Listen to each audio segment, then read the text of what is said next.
Hi again, this is the second part of the researching area of doing caricature designs.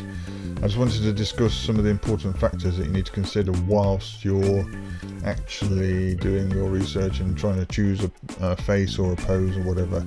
Now, one of the ones I did in the past was Woody Allen, and I used him as an example here to show you how faces can change basically, and which is the best one to choose out of the ones you're looking at. Now, this is a typical view of Woody Allen.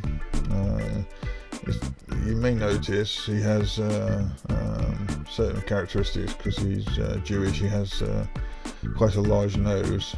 He's getting old. This is an old shot of him, so genetically, as you grow older, your ears grow bigger and your nose gets bigger and your other parts of your face go smaller, because that's why you get wrinkles. You can see that in his hands as well. He's got wrinkled hands there.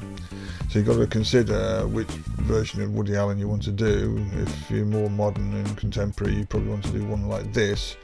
But just there's something I'm going to talk about later in the actual design aspects of the tutorials. But when you're looking at it, when you look at a face on a photograph, you want to see if it's got the capability of becoming a good caricature. One of the quick ways I do this is to look at the way the actual proportions work. I'm going to draw here quickly. For instance, if I do his head like it is there, one notice thing, if I do it kind of as it is, which is roughly kind of this shape, with his mouth, okay, and his nose here,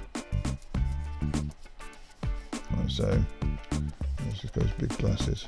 If that's just a rough kind of guide of how his face is, when you're looking at it as an actual caricature, what you're going to have to think of is, how can I improve this and make it into a funny state?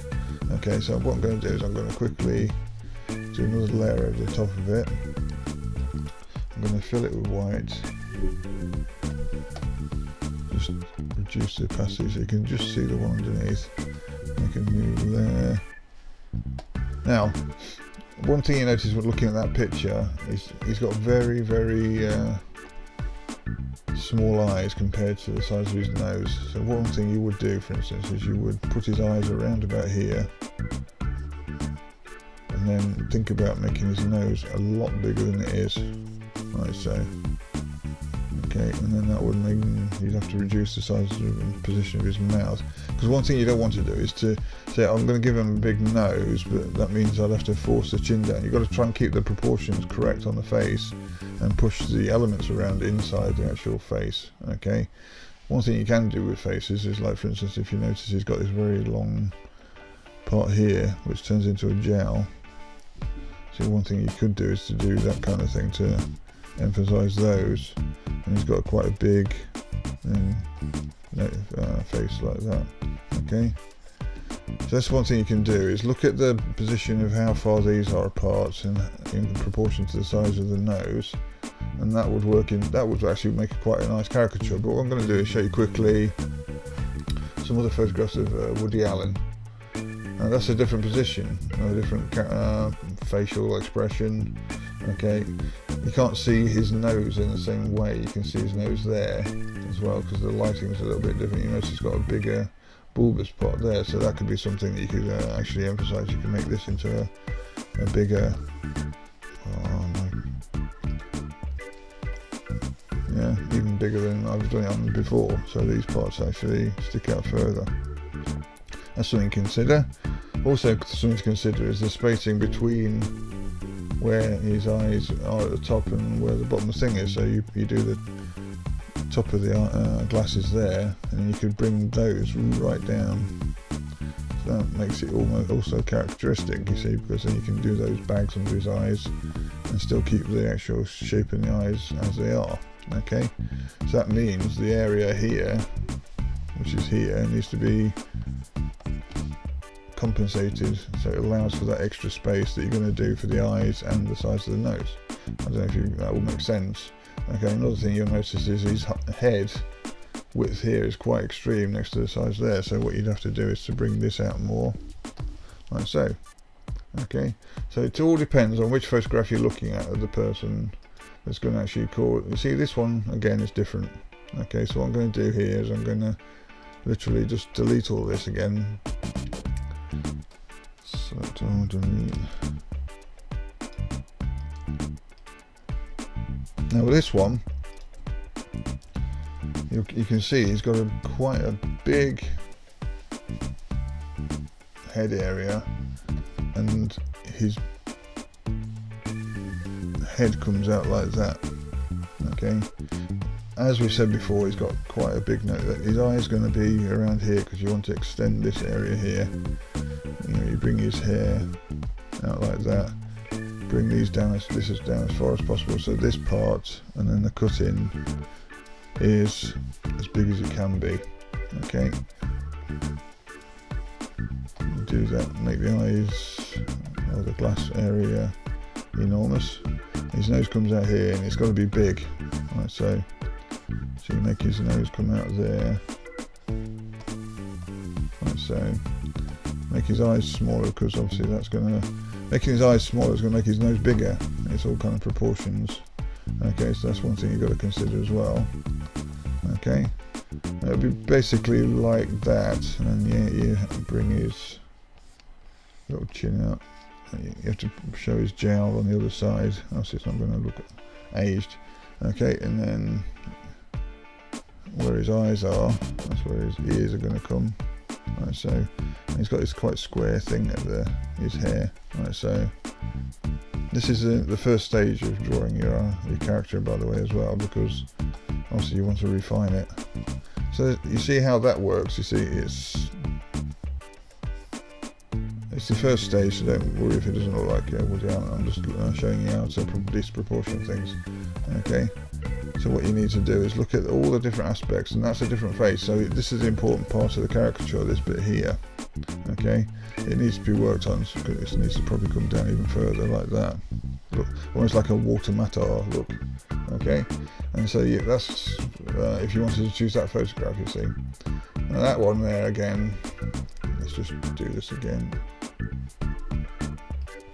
This one has this very enormous thing, and basically he comes in with a little chin like so, a little mouth like so, and then this enormous nose, and these enormous glasses. See, that's almost becoming a characteristic look of Woody Allen. You know, you could almost start guessing who that is from those prominent parts that you've just described in the roof.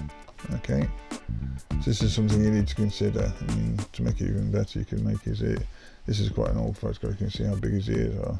He's obviously an old person in this photograph. Right, so.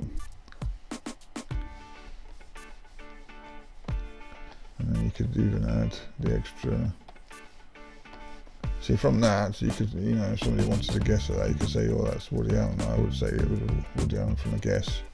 Okay? And that's because you characterised some of the main features that he's got from that one photograph. So that could make a good starting point.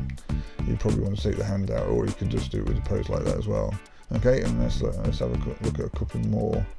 This one again, this is a combination of the one I showed you, which is that one and this one, and it's basically got this view here, but it's got a nice distortion of the glasses as well, where it's obviously got the refraction changing. Okay, so that could work, but you could also see it's got a slight profiling of the nose, which is a nice interesting feature, so you could actually then extend that out more as well. Okay, like so. And finally, this is a strangely different view of Woody Allen. One of the things it does do is it shows this kind of amazing jowl thing. It's almost like a straight line, isn't it? Like so, which comes into his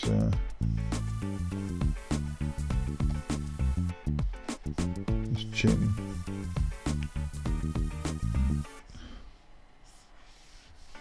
Like so. And then you've got this enormous nose he's got.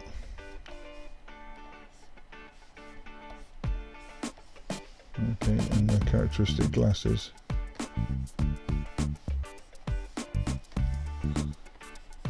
And then he's got this hat that he always wears, especially when he's directing, you notice he always wears his hat.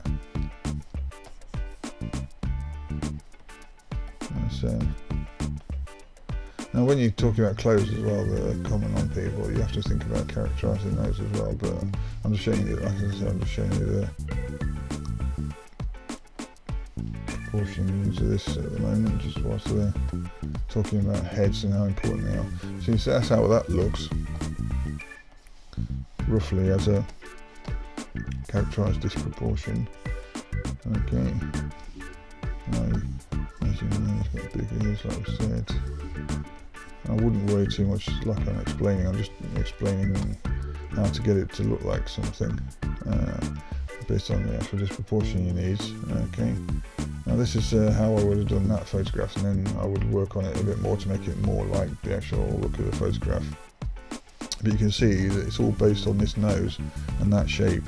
If you get those two things right, it's going to start working, but as I said, I've got it wrong there because it's actually bending into the photograph, but this is just how you would change it slightly. But this is how important it is to look at different photographs and trying to pick the best one. As I said, I'm going to be doing, I've decided to do Charlie Chaplin, that pose I did in the first video, and what we're going to do is talk about the body in the next video to show you how important it is to look and pick the right photographs to reference from for that as well. So hopefully that was a little bit helpful, and hopefully you can try finding some pictures of your own famous celebrity and rough them out and send them in to have a critique or something. Okay.